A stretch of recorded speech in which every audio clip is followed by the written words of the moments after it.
well, we've had a really exciting visit for potato growers into D.C. for the D.C. fly-in. There were some really critical issues that they were able to come here and work on, so it was very, very timely. We had some exciting speakers, but I really wanted to highlight a couple things, and that is that our focus on the need for uniform food labeling at the federal level.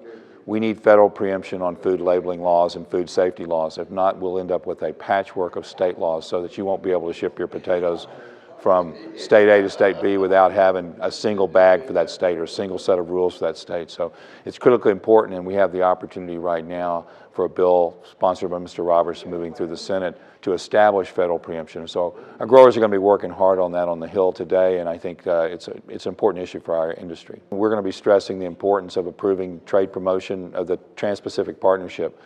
This trade agreement involves countries around the Pacific Rim, most of which are big destinations for U.S. potatoes and potato products.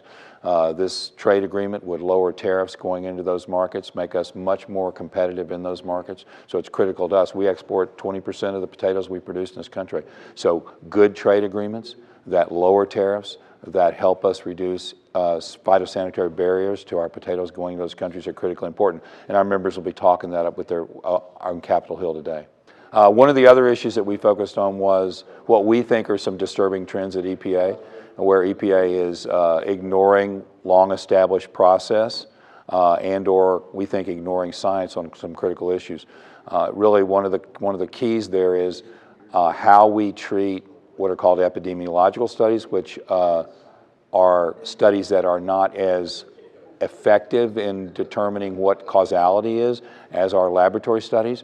There's lots of laboratory studies that EPA has relative to certain class of chemicals called organophosphates, and they seem to want to throw out those laboratory studies in favor of a very few epidemiological studies, which are studies of a lesser scientific value. So we're concerned about that. There's issues in terms of the worker protection standards.